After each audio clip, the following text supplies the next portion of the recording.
7 चीजें फना नहीं होंगी। 1 अर्श, 2 कुर्सी, 3 लौह, 4 कलम, 5 रूह, 6 जन्नत, 7 दोज़ख। सरहोसा सुदूर, सफ़ाह 133। अर्श मखलूकात में सबसे बड़ा जिस्म है जो कि हरकत व सुकून कबूल करता है। मफाहिबुल लदुनिया, जिल्द 1, सफ़ह 118। सातों जमीन और आसमान कुर्सी के सामने ऐसे हैं जैसे कि एक बहुत बड़े मैदान में छोटा सा छल्ला पड़ा हो, उसी तरह कुर्सी अर्श के सामने ऐसे ही है जैसे कि एक बहुत बड़े मैदान में छोटा सा छल्ला। अलमलाफूजा हिस्सा 4, सफ़ाह 64। अर्श को उठाने वाले 4 फरिश्ते अलैहिस्सलाम हैं जिनके पंजों से घुटनों तक का फासला 500 साल की राह है। खज़ीना जिल्द 7, सफ़ाह 120। कुर्सी 7वीं जमीन के ऊपर है जिसे 4 फरिश्ते अलैहिस्सलाम उठाए हुए हैं और उसके ऊपर अर्श है। तफसीर सावी, जिल्द 1, सफ़ह 107।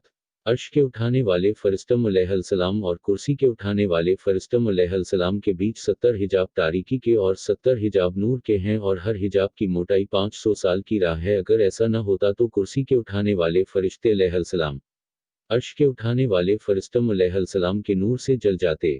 खज़ीना जिल्द 7, सफ़ाह 228।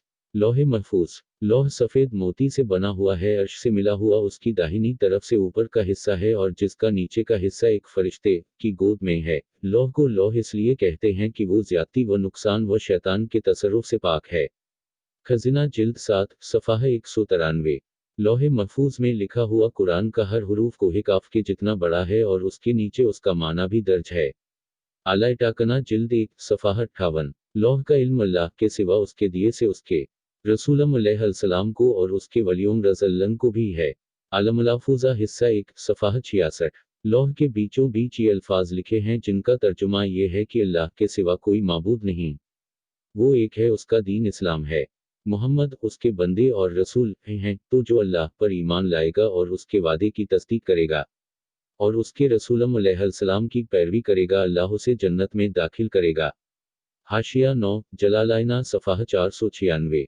कलम नूर का है, इसकी लंबाई 500 साल की राह है।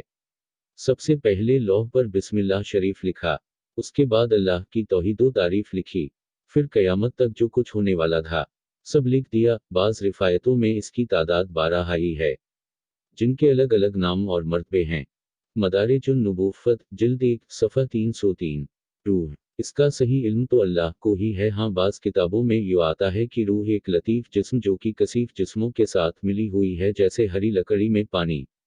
सरहोसा सुदूर, सफ़ाह 133।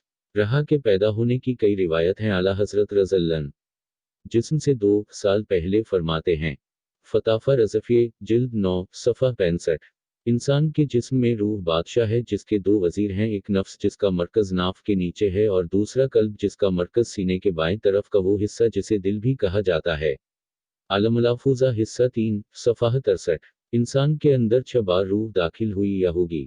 1 मीसाक के दिन दाखिल हुई जब अल्लाह ने आदम अलैहिस्सलाम की पुश्त से उनकी ज़रियात निकाली और सबसे अपनी रबूबियत का इकरार लिया।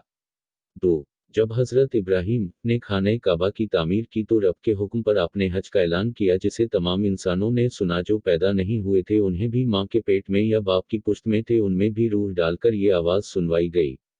3 हज़रत मूसा अलैहिस्सलाम ने टोरटा शरीफ में उम्मत मुहम्मदिया का जिक्र पढ़ा तो आपने उनसे मुलाकात और उनकी अफ़ाज़े सुनने की ख्वाहिश जाहिर की तो रब ने उम्मत मुहम्मदिया की अफ़ाज़े उनके बापों की पुश्त में डालकर सुनवाई।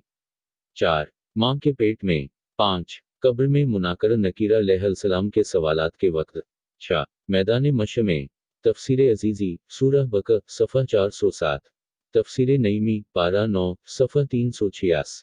हर इंसान के जिस्म में 2 रूह होती है, एक रूह यकज़ा यानी रूह सैलानी जो कि नींद की हालत में निकल जाती है और घूमती फिरती है जिससे कि हम ख्वाब देखते हैं, और दूसरी रूह हयात यानी रूह सुल्तानी, ये मौत के वक्त निकलती है।